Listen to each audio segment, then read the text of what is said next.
আল্লাহ রসুল যে বললেন যারা আমার সুন্নাহ ত্যাগ করলো তারা আমার কেউ না। আপনারা আল্লাহ রসুলের কেউ নন, আপনারা উম্মতে মুহাম্মাদি নন, আপনারা মোমেন নন, আপনারা মুসলিম নন, কারণ আপনারা আল্লাহ রসুলের সুন্নাহ ত্যাগ করেছেন। আল্লাহ রসুল রাষ্ট্র পরিচালনা করেছেন কোরআনের বিধান দিয়ে, আপনারা সেটা বাদ দিয়েছেন, আল্লাহ রসুলের সুন্নাহ ত্যাগ করেছেন। আল্লাহ রসুল অর্থনীতি পরিচালনা করেছেন কোরআনের বিধান দিয়ে, আপনারা সেটা পরিত্যাগ করে সুদ ভিত্তিক অর্থনীতি মেনে নিয়েছেন। আপনারা আল্লাহ রসুলের কেউ নন। আর আপনারা এখন এসে বলেন দাড়ি নাই তার মানে সুন্নত নাই, লেবাস নাই তার মানে সুন্নত নাই। সাধারণ জনগণকে বোকা বানিয়ে রেখেছেন, সাধারণ জনগণকে বোঝাচ্ছেন দেখো আমার কত বড় লেবাস, দেখো আমি পাগড়ি মাথায় দিয়েছি, দাড়ি রেখেছি, আরবিতে 2-4টা আয়াত পড়ছেন আর বলছেন আপনারা রাসূলুল্লাহর সুন্নাহর অনুসরণ করছেন। ইম্পসিবল, এটা আল্লাহ রসুলের সুন্নাহর অনুসরণ নয়, বরঞ্চ এটা আবু জাহেলের সুন্নাহ। কারণ আল্লাহ রসুলের সুন্নাহ হবে যদি আপনি তৌহিদের উপর ঐক্যবদ্ধ হন, যদি আপনি আল্লাহর দ্বীন কায়েম করার সংগ্রাম জেহাদ করেন, কেতাল করেন, এরপরে গিয়ে দাড়ি রাখলে ওইটা আল্লাহ রসুলের সুন্নাহ হবে, অসুবিধা নাই। সবাইকে আন্তরিক শুভেচ্ছা, মোবারকবাদ, সালাম, সালামু আলাইকুম রাহমাতুল্লাহ। রসুল আকরাম সাল্লাল্লাহু আলাইহি ওয়াসাল্লাম বলেছেন মান তারাকা সুন্নতি ফালাইসা মিন্নি, অর্থাৎ যারা আমার সুন্নাহ ত্যাগ করলো তারা আমার কেউ না। এই যে আল্লাহ রসুল বললেন যে যারা রসুল আল্লাহর সুন্নাহ ত্যাগ করলো তারা রসুল আল্লাহর কেউ না। আচ্ছা, রসুলের কেউ না মানে কি? সে কি আর মোমেন মুসলিম থাকে, উম্মতে মুহাম্মাদি থাকে? নিশ্চয়ই না। কারণ তিনি আল্লাহ রসুল, তিনি কিন্তু আমাদের মতন সাধারণ মানুষ নন, এবং তিনি কিন্তু সাধারণভাবে কথাবার্তা বলতেন না। ওনার প্রত্যেকটা কথা অনেক মেপে বলা কথা। তো তিনি বলছেন যে যারা আল্লাহ রসুলের সুন্নাহ ত্যাগ করলো তারা আল্লাহ রসুলের কেউ না, মানে তারা আসলে এই উম্মাহ থেকে বাদ হয়ে যায়, সে আর উম্মতে মুহাম্মাদি থাকে না, সে আর মোমেন থাকে না। এখন এই কথাটা আমাদেরকে বুঝতে হলে সুন্নাহ শব্দের অর্থটা বুঝতে হবে। আমরা ধরে নিয়েছি সুন্নাহ মানে হচ্ছে দাড়ি, সুন্নাহ মানে হচ্ছে টুপি, সুন্নাহ মানে হচ্ছে লেবাস। আমরা এটা ধরে নিয়েছি, এটা হলো সুন্নাহ। আল্লাহ রাব্বুল আলামিন পবিত্র কোরআনে এই সুন্নাহ শব্দটি ব্যবহার করেছেন বেশ কয়েকটা জায়গাতে। তো তিনি সুন্নাহ শব্দের সাথে আল্লাহ নিজের নাম অর্থাৎ সুন্নাতুল্লাহ, আল্লাহর সুন্নাহ, এই কথাটা ব্যবহার করেছেন। যেমন সূরা আহজাবের ৬২ নম্বর আয়াতে আল্লাহ পাক এই সুন্নাহ শব্দটা, সুন্নাতুল্লাহ শব্দটা ব্যবহার করেছেন। এরপরে আপনি পাবেন এটা সূরা ফাতাহ ২৩ নম্বর আয়াতে আপনি পাবেন আল্লাহ রাব্বুল আলামিন সুন্নাতুল্লাহ শব্দটা ব্যবহার করেছেন। সেখানে তিনি বলেছেন এটাই আমার সুন্নাহ এবং আমার সুন্নাতের কোনো পরিবর্তন নাই। তাহলে এই সুন্নাহ মানে কি? আল্লাহ কি দাড়ি রাখেন? আল্লাহ কি টুপি মাথায় দেন? আল্লাহর কি ব্যক্তিগত কোনো অভ্যাস, আচার, অনুষ্ঠান ইত্যাদি আছে? না। তাহলে নীতি, রীতি, পদ্ধতি, অর্থাৎ আল্লাহ রাব্বুল আলামিন এই বিশ্ব ব্রহ্মাণ্ড পরিচালনা করেন কিছু নীতি দিয়ে, কিছু সুন্নাহ দিয়ে, কিছু নীতি। রাসূলুল্লাহ সাল্লাল্লাহু আলাইহি ওয়াসাল্লাম তার জীবদ্দশাতে তিনি আল্লাহর দ্বীন কায়েম করতে গিয়ে যে সমস্ত নীতি, পদ্ধতি, রীতি অনুসরণ করেছেন সেটা হচ্ছে আল্লাহ রসুলের সুন্নাহ। যেমন আমি উদাহরণ দিলে পরিষ্কার হবে, আল্লাহর দ্বীন কায়েম করার দায়িত্ব আল্লাহ রসুলকে দিয়েছেন। আল্লাহ রাব্বুল আলামিন পবিত্র কোরআনে বলছেন হুয়াল্লাযী আরসালা রাসূলাহু বিল হুদা ওয়া দীনিল হক লিইয়ুযহিরাহু আলা দ্বীনি কুল্লিহি, অর্থাৎ তিনি তার আপন রসুলকে প্রেরণ করেছেন হেদায়া এবং সত্য দিন দিয়ে, যেন এটাকে অন্যান্য সমস্ত দিনের উপরে বিজয়ী করা হয়, প্রতিষ্ঠা করা হয়। তাহলে দিন প্রতিষ্ঠার দায়িত্ব আল্লাহ রাব্বুল আলামিন তার রসুলকে দিয়েছেন। এখন রসুল আল্লাহ এই দিনটা কিভাবে প্রতিষ্ঠা করবেন, এই দিন কায়েমের রীতি, নীতি, পদ্ধতিটা কি হবে, সেই পদ্ধতি, সেই তরিকা কি হবে, সেটা আল্লাহ রাব্বুল আলামিন দিয়ে দিয়েছেন। সেই তরিকা অনুসরণ করেছেন আল্লাহ রসুল। সেটা যেহেতু রসুল আল্লাহ অনুসরণ করেছেন, এই জন্য এটা রসুল আল্লাহর সুন্নত, এবং যেহেতু আল্লাহ এটা দিয়েছেন, আল্লাহর নির্দেশ। তাহলে খেয়াল করেন, আল্লাহ রসুলের একটা সুন্নাহ হলো আল্লাহর দ্বীন কায়েমের ক্ষেত্রে জেহাদ এবং কেতালের মাধ্যমে আল্লাহর দ্বীন কায়েম করতে হবে। এজন্য আল্লাহ রাব্বুল আলামিন এই ব্যাপারটা পবিত্র কোরআনে তিনি এই উম্মাহকে নির্দেশ দিয়েছেন। তিনি বলেছেন যে মোমেন শুধুমাত্র তারা, সূরা হুজুরাতের 15 নম্বর আয়াত, মোমেন শুধুমাত্র তারা যারা আল্লাহ এবং আল্লাহ রসুলের উপর ঈমান আনলো, পরে কোনো সন্দেহ পোষণ করলো না, এবং জান ও মাল দিয়ে আল্লাহ রাস্তায় জিহাদ করলো। এখানে আল্লাহ পাক কি বলছেন? ইন্নামাল মুমিনুনা আল্লাযীনা আমানু বিল্লাহি ওয়া রাসূলিহি সুম্মা লাম ইয়ারতাবু ওয়া জাহাদু বিআমওয়ালিহিম ওয়া আনফুসিহিম ফি সাবিলিল্লাহ উলাইকা হুমুস সাদিকুন। তাহলে এই জায়গাতে বোঝা যাচ্ছে যে ঈমান আনার পরেই মুমিনদের প্রধান কর্তব্য হচ্ছে ঈমান আনার পরে জান মাল দিয়ে আল্লাহর রাস্তায় জিহাদ করা। খুব সিগনিফিক্যান্ট, খুব গুরুত্বপূর্ণ। আরেকটা জায়গাতে আমি বলছি, সূরা সফ 10, 11, 12 নম্বর আয়াতে আল্লাহ পাক বলছেন ইয়া আইয়ুহাল্লাযীনা আমানু হাল আদুল্লুকুম আলা তিজারাতিন তুনজিকুম মিন আযাবিন আলীম। আল্লাহ পাক বলছেন, হে মুমিনগণ, তোমাদেরকে আমি কি এমন একটা ব্যবসার সুসংবাদ দিব যেটা তোমাদেরকে জাহান্নামের কঠিন আযাব থেকে পরিত্রাণ দেবে? দেখেন, একটা ব্যবসার সুসংবাদ। আচ্ছা, সেই ব্যবসাটা কি? সেখানে আল্লাহ রাব্বুল আলামিন বলছেন যে তুমিনুনা বিল্লাহি ওয়া রাসূলিহি ওয়া তুজাহিদুনা ফি সাবিলিল্লাহি বিআমওয়ালিকুম ওয়া আনফুসিকুম যালিকুম খায়রুল লাকুম ইন কুনতুম তা'লামুন। তাহলে এখানে আল্লাহ পাক কি বললেন? তুমিনুনা বিল্লাহি ওয়া রাসূলিহি, আল্লাহ এবং আল্লাহর রাসূলের উপর ঈমান আনো, ওয়া তুজাহিদুনা ফি সাবিলিল্লাহ, এবং আল্লাহর রাস্তায় জিহাদ করো, বিআমওয়ালিকুম ওয়া আনফুসিকুম, তোমাদের জীবন এবং সম্পদ দিয়ে। তাহলে এখানেও ঈমান আনার পরে প্রধান কর্তব্য আল্লাহ ঠিক করে দিলেন জিহাদ। খেয়াল করেন, জীবন এবং সম্পদ দিয়ে আল্লাহর রাস্তায় জিহাদ। এটা করলে আল্লাহ কি দিবেন? আল্লাহ পাক বলে দিলেন, ইয়াগফিরু লাকুম যুনুবাকুম, তোমাদের সমস্ত পাপ রাশি ক্ষমা করে দিব, ওয়া ইউদখিলকুম জান্নাতিন তাজরি মিন তাহতিহাল আনহার, এবং তোমাদেরকে নহর প্রবাহিত জান্নাতে প্রবেশ করাবো। তাহলে জান্নাতে যাওয়ার শর্ত হিসাবে ঈমানের পরে যেই কাজটার কথা আল্লাহ বলে দিলেন সেটা হচ্ছে জিহাদ। মুমিন হওয়ার শর্তের মধ্যে আল্লাহ রাব্বুল আলামিন ঈমান আনার পরে যেই কাজটার কথা বলে দিলেন সেটা হচ্ছে জিহাদ। এবার আসেন, এই জেহাদ মানে কি? সর্বাত্মক প্রচেষ্টা, দিন কায়েম করার সর্বাত্মক প্রচেষ্টা। আল্লাহ রাব্বুল আলামিন এই উম্মার উপরে নির্দেশ দিলেন, আন আকিমুদ্দিন, তোমরা দিন কায়েম করো।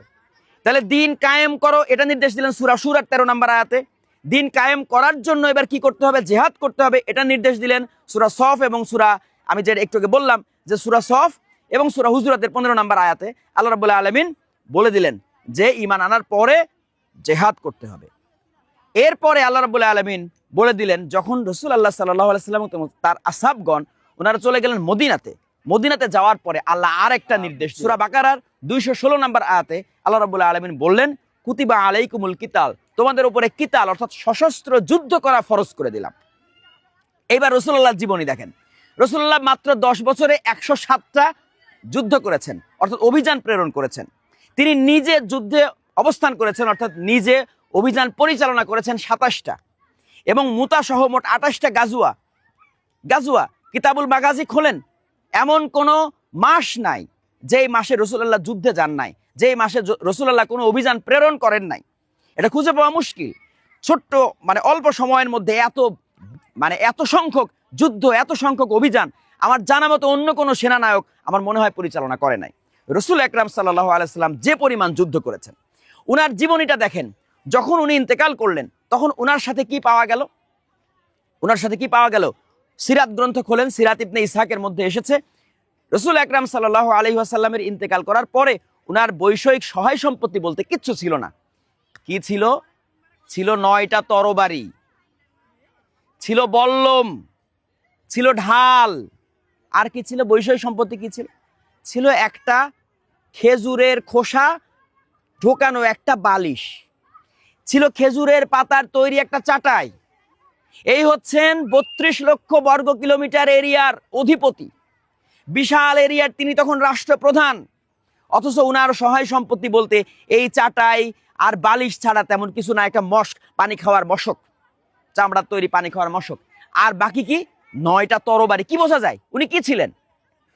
বোঝাই যাচ্ছে, উনার সহায় সম্পত্তি দেখলে বোঝা যাচ্ছে উনি ছিলেন একজন যোদ্ধা। খেয়াল করেন, একজন মানুষ মারা গেল, তো মারা যাওয়ার পরে আপনি পাইলেন তার সাথে ঢোল ছিল, তবলা ছিল, ডুগি ছিল, একটা গিটার ছিল। কি বোঝা যায় লোকটা কি ছিল? নিশ্চয়ই লোকটা গিটারিস্ট বা বাদ্যবাদক অথবা শিল্পী ছিলেন, বোঝা যায়। তার মানে হচ্ছে রাসূল আকরাম সাল্লাল্লাহু আলাইহি সাল্লাম যখন ইন্তেকাল করলেন তার যে সমস্ত জিনিস ছিল সেটা দেখেই বোঝা যাচ্ছে উনি ছিলেন যোদ্ধা। রাসূলুল্লাহ যখন অসুস্থ, তিনি কিন্তু ইন্তেকালের পূর্বে তিনি বেশ কিছুদিন অসুস্থ ছিলেন। অসুস্থ অবস্থায় তিনি 2 জন আসহাবের কাঁধে ভর দিয়ে উনি মসজিদে নববী, ওনার বাসার সাথে মসজিদে নববী, উনি মসজিদে নববীতে ঢুকলেন। ঢুকে আসহাবদেরকে ডাক দিলেন এবং ডাক দিলেন উসামাকে, 17 বছরের যুবক জায়েদ ইবনুল হারিসা রাদিয়াল্লাহু তাআলা আনহুর ছেলে উসামা ইবনু জায়েদ, তাকে ডাক দিলেন। উসামা এসে বললেন, লাব্বাইক ইয়া রাসূলুল্লাহ, আদেশ দিন আমাকে। তখন রাসূল আকরাম সাল্লাল্লাহু আলাইহি ওয়াসাল্লাম তাকে বললেন, যাও সেই মুতা প্রান্তরে যেখানে তোমার বাবা শহীদ হয়েছে। এবার উম্মার সবার উদ্দেশ্যে কঠিন একটা ভাষণ দিলেন, দিয়ে 30,000 সৈন্যের একটা বাহিনী গঠন করে এবার উসামাকে পাঠিয়ে দিলেন, যাও যুদ্ধের ময়দানে যাও। তাহলে যখন রাসূলুল্লাহ নিশ্চয়ই নিজের ইন্তেকাল সম্পর্কে, নিজের মৃত্যু সম্পর্কে রাসূল জানতেন, তাহলে মৃত্যুর আগ মুহূর্তে তিনি পাঠাচ্ছেন উনার আপন মানুষদেরকে সবাইকে যুদ্ধের ময়দানে পাঠিয়ে দিচ্ছেন। তাহলে উনার সুন্নাহটা কি ছিল? সারাটা জীবন উনি কি করে গেছেন? দিন কায়েম উনি কিভাবে করেছেন? উনার উপর ডিউটি ছিল একটা। আল্লাহ উনাকে দিয়েছেন দুইটা জিনিস, সূরা তওবা 33, সূরা ফাতহ 28, সূরা সফ 9, আমি পড়েছি। সেখানে আল্লাহ পাক বলছেন হুয়াল্লাযী আরসালা রাসূলাহু বিল হুদা ওয়া দীনিল হক লিইয়ুযহিরাহু আলাদ দীনি কুল্লিহি। অর্থাৎ আল্লাহ রাব্বুল আলামিন তাকে দুইটা জিনিস দিয়েছেন, হেদায়া এবং সত্য দিন, এবং ডিউটি দিয়েছেন একটা, লিইয়ুযহিরাহু আলাদ দীনি কুল্লিহি, অন্যান্য সমস্ত দিনের উপরে এই দিনটাকে বিজয় করা, প্রতিষ্ঠা করা। তাহলে রাসূল আল্লাহর উপর ডিউটি ছিল এই দিনটা কায়েম করা, প্রতিষ্ঠা করা। এই দিন কায়েম করার জন্য তিনি জিহাদ করেছেন, কেতাল করেছেন। তাহলে উনি আসলে উনার সুন্নাহটা আসলে কি? উনার সুন্নাহটা হচ্ছে জিহাদ এবং কেতাল। এই সুন্নাহর কথা রাসূল বলেছেন, এই সুন্নাহর কথা রাসূল বলেছেন, যারা আমার সুন্নাহ ত্যাগ করলো তারা আমার কেউ না। খেয়াল করেন। আচ্ছা, তাহলে তার রীতিনীতি পদ্ধতি কি, নীতি তিনি গ্রহণ করেছেন বিভিন্ন ক্ষেত্রে, যুদ্ধের ক্ষেত্রে তিনি কি নীতি গ্রহণ করেছেন, এরপরে আপনার রাষ্ট্র পরিচালনার ক্ষেত্রে কি নীতি গ্রহণ করেছেন, এরপরে অর্থনীতি পরিচালনার ক্ষেত্রে কি নীতি গ্রহণ করেছেন, শিক্ষা ব্যবস্থা পরিচালনার ক্ষেত্রে কি নীতি গ্রহণ করেছেন, প্রত্যেকটাই তার সুন্নাহ। দেখেন, এখন আসেন, তার মানে হচ্ছে আল্লাহ রসুল কোরআনের বিধান দিয়ে রাষ্ট্র পরিচালনা করেছেন। তাহলে কোরআনের বিধান দিয়ে রাষ্ট্র পরিচালনা করা এটা রসুল আল্লাহর সুন্নাহ। তিনি কোরআনের নীতি মোতাবেক অর্থ ব্যবস্থা পরিচালনা করেছেন, অর্থাৎ সুদভিত্তিক অর্থনীতি নয়, জাকাত ভিত্তিক অর্থনীতি, ইসলামের যে মৌলিক অর্থনীতির যে সিস্টেম, সেটা দিয়ে আল্লাহ রসুল মদিনার অর্থনীতি, সমগ্র আরবের অর্থনীতি পরিচালনা করেছেন। তাহলে আল্লাহর দেওয়া পদ্ধতি মোতাবেক, কোরআনের বিধান মোতাবেক অর্থনীতি পরিচালনা করা এটা আল্লাহ রসুলের সুন্নাহ। এরপরে খেয়াল করেন, নারীদের ক্ষেত্রে আল্লাহ রসুলের নীতি কি ছিল? নারীদের ক্ষেত্রে আল্লাহ রসুল তিনি কি করেছেন? নারীদেরকে মসজিদে এনেছেন,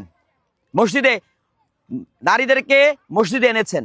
মসজিদে এনে এবার তিনি কি করলেন? মসজিদে নারীরা তার পেছনে দাঁড়িয়ে সালা কায়েম করেছেন। সালার পরে রসুল আকরাম সাল্লাল্লাহু আলাইহি সাল্লামকে নানা বিষয় নিয়ে প্রশ্ন করেছেন। রসুল আল্লাহর সামনে যারা প্রশ্ন করেছে তারা উত্তর পেয়েছে। আচ্ছা, এখন দেখেন, এই যে তিনি প্রশ্ন করতে দিলেন নারীদেরকে, নারী এবং রসুলের মাঝখানে কি কোনো পর্দা ছিল? কোনো কাপড় টাঙা ছিল? কোনো সিরাত গ্রন্থ, কোনো হাদিস গ্রন্থ পেয়েছেন আপনারা? না। রসুল আল্লাহ নারীদেরকে মসজিদে নিয়ে গেছেন, রসুল আল্লাহ নারীদেরকে ঈদগার ময়দানে নিয়ে গেছেন, রসুল আল্লাহ নারীদেরকে জানাজাতে নিয়ে গেছেন, রসুল আল্লাহ নারীদেরকে যুদ্ধের ময়দানে নিয়ে গেছেন। এবং বিভিন্ন কাজে দেখেন, রসুল আল্লাহ সাল্লাল্লাহু আলাইহি সাল্লাম যুদ্ধ করতে যান আসহাবদেরকে নিয়ে, তারা আহত হয়, তাদের চিকিৎসা করা লাগবে, হাসপাতাল নির্মাণ করলেন মসজিদে নববীর পাশে। সেই হাসপাতালের প্রধান, প্রিন্সিপালের দায়িত্ব কাকে দিলেন? হাসপাতাল ব্যবস্থাপনার প্রধান করলেন কাকে? রুফাইদা রাদিয়াল্লাহু তাআলা আনহাকে, একজন নারী। রসুল আকরাম সাল্লাল্লাহু আলাইহি ওয়াসাল্লামের ফুপু সাফিয়া রাদিয়াল্লাহু তাআলা আনহা, তিনি সাংঘাতিক একজন দুর্ধর্ষ যোদ্ধা ছিলেন, তিনি যুদ্ধ করেছেন। রাসূলুল্লাহ সাল্লাল্লাহু আলাইহি সাল্লামের একজন আসহাব উম্মে আম্মারা রাদিয়াল্লাহু তাআলা উহুদ যুদ্ধ থেকে ফিরে রাসূলুল্লাহ তার সম্পর্কে বললেন যে আমি ডাইনে তাকালে দেখলাম উম্মে আম্মারা আমাকে সেভ করছে, প্রোটেকশন দিচ্ছে, বামে তাকিয়ে দেখলাম উম্মে আম্মারা আমাকে সেভ করছে, সামনে তাকিয়ে দেখলাম উম্মে আম্মারা আমাকে সেভ করছে। তাহলে আল্লাহ রসুল যুদ্ধের ময়দানে নারীদেরকে নিয়ে গেলেন, সাধারণ নারীদেরকে বানালেন একজন দুর্ধর্ষ যোদ্ধা। সেই রাসূলুল্লাহর সুন্নাহ আপনারা ত্যাগ করেছেন, ত্যাগ করে নারীদেরকে বাক্সবন্দী করেছেন, ঘরে ঢুকিয়েছেন, মসজিদ থেকে বের করেছেন, সমস্ত জায়গা থেকে নারীদেরকে বের করেছেন। তার মানে রসুল আল্লাহ যে বললেন মান তারাকা সুন্নতি ফালাইসা মিন্নি, আল্লাহ রসুল যে বললেন যারা আমার সুন্নাহ ত্যাগ করলো তারা আমার কেউ না, আপনারা আল্লাহ রসুলের কেউ নন, আপনারা উম্মতে মুহাম্মাদি নন, আপনারা মোমেন নন, আপনারা মুসলিম নন, কারণ আপনারা আল্লাহ রসুলের সুন্নাহ ত্যাগ করেছেন। আল্লাহ রসুল তিনি রাষ্ট্র পরিচালনা করেছেন কোরআনের বিধান দিয়ে, আপনারা সেটা বাদ দিয়েছেন, আল্লাহ রসুলের সুন্নাহ ত্যাগ করেছেন। আল্লাহ রসুল অর্থনীতি পরিচালনা করেছেন কোরআনের বিধান দিয়ে, আপনারা সেটা পরিত্যাগ করে সুদ ভিত্তিক অর্থনীতি মেনে নিয়েছেন, আপনারা আল্লাহ রসুলের কেউ নন। আর আপনারা এখন এসে বলেন দাড়ি নাই তার মানে সুন্নত নাই, লেবাস নাই তার মানে সুন্নত নাই, সাধারণ জনগণকে বোকা বানিয়ে রেখেছেন, সাধারণ জনগণকে বোঝাচ্ছেন দেখো আমার কত বড় লেবাস, দেখো আমি পাগড়ি মাথায় দিয়েছি, দাড়ি রেখেছি, আরবিতে 2-4টা আয়াত পড়ছেন আর বলছেন আপনারা রাসূলুল্লাহর সুন্নাহর অনুসরণ করছেন। ইম্পসিবল, এটা আল্লাহ রসুলের সুন্নাহর অনুসরণ নয়, বরঞ্চ এটা আবু জাহেলের সুন্নাহ। কারণ আল্লাহ রসুলের সুন্নাহ হবে যদি আপনি তৌহিদের উপর ঐক্যবদ্ধ হন, যদি আপনি আল্লাহর দ্বীন কায়েম করার সংগ্রাম জেহাদ করেন, কেতাল করেন, এরপরে গিয়ে দাড়ি রাখলে ওইটা আল্লাহ রসুলের সুন্নাহ হবে, অসুবিধা নাই। আল্লাহ রসুলের ব্যক্তিগত কিছু অভ্যাস অনভ্যাস যদি আপনি প্র্যাকটিস করেন তার জন্য আপনি সওয়াব পাবেন, অসুবিধা নাই। কিন্তু যদি আপনি তৌহিদ বাদ দিয়ে, আল্লাহ রসুলের জেহাদ কেতাল বাদ দিয়ে, আল্লাহ রসুলের নীতি অর্থাৎ আল্লাহর দিন, আল্লাহর কোরআন দিয়ে রাষ্ট্র পরিচালনা বাদ দিয়ে, আল্লাহর কোরআনের নীতি অনুসারে অর্থ ব্যবস্থা পরিচালনা, এই সিস্টেম বাদ দিয়ে আপনি ব্রিটিশ খ্রিস্টানদের তৈরি করা সব ব্যবস্থা গ্রহণ করে নিয়ে যদি দাঁড়িয়ে রাখেন, মানব রচিত ব্যবস্থা গ্রহণ করে নিয়ে যদি দাঁড়িয়ে রাখেন, তাহলে আপনার দাঁড়িয়ে রাখা ঠিক আবু জেহেলের সাথে মিলে যায়। কারণ আবু জেহেলেরও দাড়ি ছিল, আবু জেহেলেরও পাগড়ি ছিল, তারও জব্বা ছিল, সে আরবিতে কথা বলতো, কিন্তু আল্লাহর হুকুম তারা মানতো না। তারা মানতো তাদের পূর্বপুরুষদের রীতিনীতি সুন্নাহ। তারা আল্লাহ রসুলের সুন্নাহ অনুসরণ না করে পূর্বপুরুষদের সুন্নাহ অনুসরণ করত। ঠিক আপনারা তাই করছেন। যারা দাড়িকে সুন্নাত বানিয়ে নিয়েছেন, একমাত্র সুন্নাত বানিয়ে নিয়েছেন, লেবাসকে একমাত্র সুন্নাত বানিয়ে নিয়েছেন, তারা আল্লাহ রসুলের প্রকৃত সুন্নাহ যেটা, মহা গুরুত্বপূর্ণ সুন্নাহ যেটা, সেটাকে গোপন করেছেন, সেটাকে জীবন থেকে বাদ দিয়েছেন। আমরা হিজবুত তৌহিদ দাঁড়িয়েছি আল্লাহ রসুলের সেই সুন্নাহ নিয়ে। আমাদের দাড়ি গস ফিতা নিয়ে মাপতে আসেন না। আমরা দাঁড়িয়েছি আল্লাহ রসুলের সেই সুন্নাহ, হারিয়ে যাওয়া সুন্নাহ নিয়ে, যেই সুন্নাহ আপনারা ত্যাগ করেছিলেন। আমরা জেহাদ কেতাল নিয়ে দাঁড়িয়েছি। আমরা দাঁড়িয়েছি জেহাদ এবং কেতালের মাধ্যমে সমগ্র দুনিয়ায় আল্লাহর সত্য দিন কায়েম করার জন্য। আমরা রসুল আল্লাহর প্রত্যেকটা সুন্নাহর অনুসরণ করার চেষ্টা করছি। আমরা নারীদেরকে মসজিদে এনেছি, আমরা নারীদেরকে ময়দানে এনেছি, আমরা নারীদেরকে যুদ্ধের ময়দানে নিয়ে যাব, আমরা নারীদেরকে বীর যোদ্ধা বানাতে চাই।